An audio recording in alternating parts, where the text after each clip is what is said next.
Os voy a contar algo que ocurrió en Alemania hace muchos años. En 1879 nace un niño, un niño que no le va muy bien en el colegio, es un niño considerado relativamente torpe, pero este niño con 11 años de edad va en su bicicleta y se hace una pregunta curiosa. La pregunta es, ¿qué pasaría si fuera en mi bicicleta a la velocidad de la luz y encendiera el faro? ¿Se vería? Los profesores pensaron que era bobo. Solo alguien muy bobo puede hacerse una pregunta tan absurda. Durante 10 años, desde los 11 hasta los 21, Albert Einstein reflexionó sobre la pregunta y con 21 años él describió, tuve la fortuna de verla, describió la teoría de la relatividad, la llevaron a Boston cuando yo estaba allí y la pude ver. Él había descubierto una relación nueva entre el tiempo, el espacio, la energía. Pero él no ganó el premio Nobel años después, en 1925, por la teoría de la relatividad, la ganó por el efecto fotoeléctrico, es un efecto cuántico. Es decir, no consiguió que aquella idea fuera implantada de forma temprana en la sociedad. Eso es lo que quiero hablar con vosotros y con vosotras. Creatividad, innovación y el proceso entre medias que le vamos a llamar logística. La creatividad es un proceso puramente mental, donde el cerebro entra en una serie de procesos particulares, preciosos, espectaculares, para alumbrar, para dar a luz una idea que es mejor de lo que hay. Representa una mejora sobre lo existente. Pero para que ese proceso mental, esa idea que ha sido alumbrada, que ha sido generada, llegue al mercado, se convierta en el mundo físico, en algo utilizable para la mejora de nuestra vida, algo a lo que llamamos innovación, ha de haber un proceso. Ya ese proceso, utilizando el logo, el moto de esta reunión, es lo que vamos a denominar logística, el paso de la generación de ideas a la implantación en el mercado. Hoy sabemos de forma muy clara que hay 3 ingredientes esenciales para que el proceso creativo, estamos hablando a nivel cerebral, a nivel mental, tenga lugar. Si falta uno de los 3, la creatividad no se produce. Uno de esos procesos, uno de esos ingredientes, es el conocimiento, el aprendizaje y la reflexión. Es muy difícil, a mí la palabra imposible no me gusta utilizarla, pero es muy difícil que tú puedas crear algo innovador si no sabes de eso en lo que quieres innovar, si no conoces, si no reflexionas, si no ahondas, si no buceas en lo que hay. Muy difícil.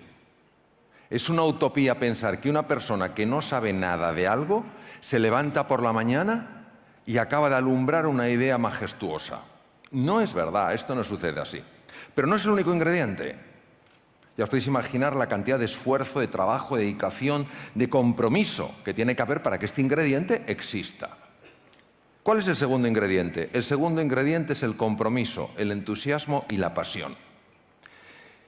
Si no sientes que tu sangre hierve, que tu corazón anhela encontrar algo nuevo, algo mejor, el proceso creativo no sucede. Y ya sabemos por qué y luego lo veremos.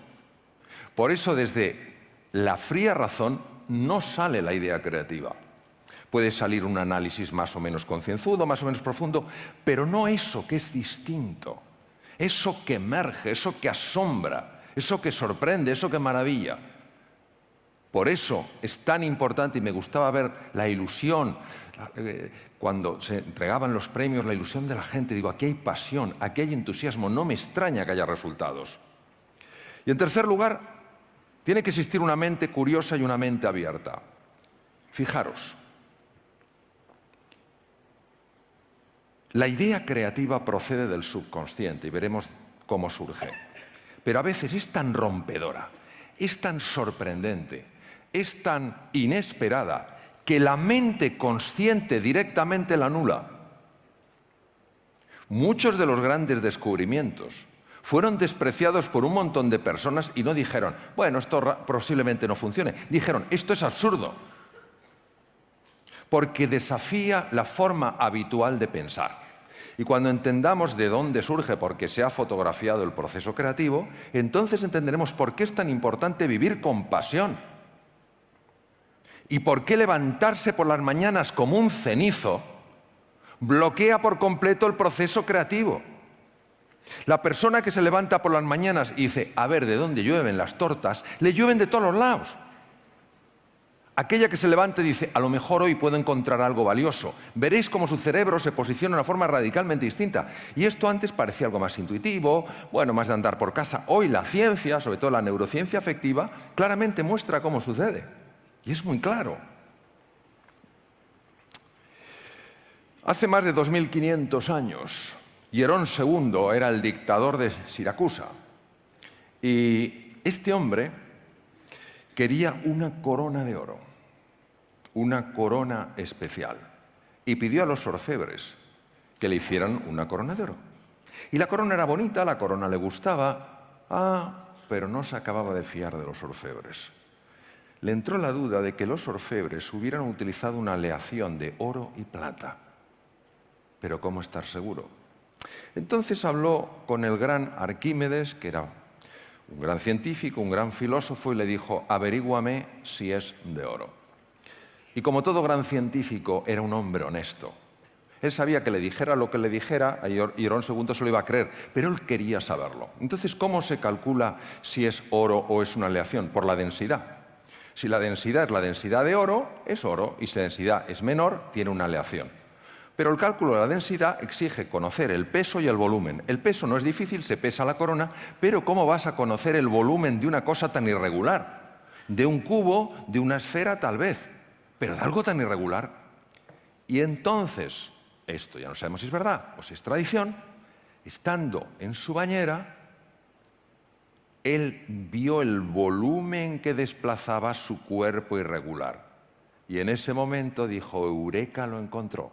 Dice la leyenda que salió corriendo desnudo por las calles de Siracusa diciendo, eureka, eureka, eureka, lo encontré. Vamos a saber si el eureka es real o no es real. Vamos a ver si ese proceso de, anda, acabo de ver algo nuevo, ¿es una utopía o tiene una base? Y lo primero que os quiero decir con todo el cariño y con toda la ilusión es que no hay un solo ser humano con una estructura cerebral normal, si tiene lesiones es otra cosa, pero no hay un solo ser humano que no sea creativo por naturaleza. Por favor, mirad al que tenéis al lado y decirle, eres creativo. Decirlo, eres creativo, ya está. Ya está. Entonces, si alguien, ya está, veo que a algunos les encanta y dicen, es que quiero seguir con esto. Bueno, que nadie os diga que no sois creativos. Lo que tenemos que entender es por qué no creamos más. Entonces, sabemos varias cosas. Primero, que el ser humano es creativo por naturaleza. Mirad, de todo el registro fósil que existe, el ser humano pertenece al 0,1% de las especies que ha sobrevivido. ¿Por qué? ¿Por nuestro cuerpo fabuloso? ¿Por nuestra velocidad? ¿Por nuestra capacidad de volar? No. Porque tenemos dos cosas que nos hacen únicos. La capacidad creativa, que se transforma en la innovación, y la capacidad de cooperación. Si cooperamos y somos creativos, no tenemos por qué tener ningún tipo de miedo ante este mundo lleno de incertidumbre y de cambios. Teresa Maville, yo siento un gran respeto por ella.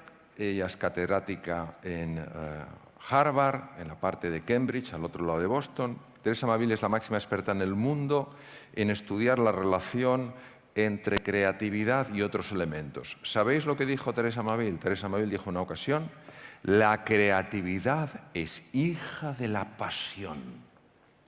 Tú podrás ser creativo, podrás ser creativa sin duda, siempre que estés apasionado en tu proyecto, apasionada en tu proyecto. Si no estás apasionado, estás apasionada, no importa lo inteligente que seas, podrás hacer una modificación, podrás hacer una mejora, pero de lo que estamos hablando, esa idea singular, diferente, novedosa, mejor, difícil que se produzca.